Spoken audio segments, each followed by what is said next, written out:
Mongolia এবং রাশিয়ার সীমানায় বসবাসকারী যাযাবর সম্প্রদায়ের মানুষদের জীবনটা এমনই। বিনোদনে ভরপুর, স্বাধীন এবং পশুদের সাথে আনন্দে কাটানো তাদের কাজ। এরা কোথাও স্থির হয় না। যেখানে খাবার এবং পানি পায় সেখানে তাঁবু ফেলে বসবাস শুরু করে দেয়। এদের কাছে সবচেয়ে প্রিয় জিনিস হলো ঘোড়া। ঘোড়া এদের জীবনরেখা। ঘোড়ায় চড়েই তারা এক স্থান থেকে অন্য স্থানে চলাফেরা করে আর এদের দুধ পান করে। আর এই দুধ থেকে এরা এমন স্পেশাল পানীয় তৈরি করে যা প্রচণ্ড শীতের মধ্যেও শরীরে উত্তেজনা এনে দেয়। সকাল সন্ধ্যা ঘোড়াদের সেবা করা এদের দৈনন্দিন জীবনের অংশ।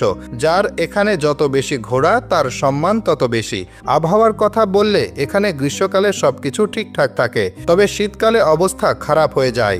মাইনাসে তাপমাত্রা নেমে যায় আর তাদের জীবনের আসল পরীক্ষা শুরু হয়। তাই এরা কোথাও স্থায়ী থাকে না। যেখানে তাদের পশুদের জন্য খাদ্য এবং পানি পায় সেখানেই তাঁবু টাঙ্গায়। এদের বাড়িগুলো দেখতেও খুব চমৎকার। এগুলো বড় বড় গোল তাঁবু যা কয়েক মিনিটের মধ্যেই সেট হয়ে যায় এবং যখন ইচ্ছা হয় গুটিয়ে নিয়ে বেরিয়ে যাওয়া যায়, অর্থাৎ পুরো ঘর বহনযোগ্য।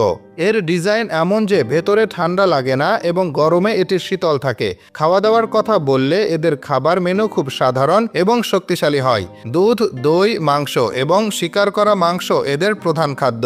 শীতকালে এরা জঙ্গলে গিয়ে বন্য পশুদের শিকার করে এবং তাদের মাংস জমা করে রাখে। মাংস ছাড়া এদের খাবার অসম্পূর্ণ। তাদের প্রধান উপার্জনের উৎস তাদের গবাদি পশুর দুধ। তাছাড়া চামড়া এবং অন্যান্য পণ্য বিক্রি করেও টাকা উপার্জন করে। প্রতিটি পরিবারের কাছে 50 থেকে 200টি ঘোড়া থাকে। পরিবারের পুরুষদের কাজ হলো পশুদের দেখাশোনা করা, আর মহিলাদের দায়িত্ব হলো ঘর সামলানো, রান্না করা এবং পানি সংগ্রহ করা। এই পানি সংগ্রহের কাজ খুবই কঠিন। অনেক সময় কয়েক কিলোমিটার দূর থেকেও পানি সংগ্রহ করতে হয়। কিন্তু এই যাযাবর সম্প্রদায়ের লোকেরা এত পরিশ্রমের পরেও আনন্দে দিন কাটায়।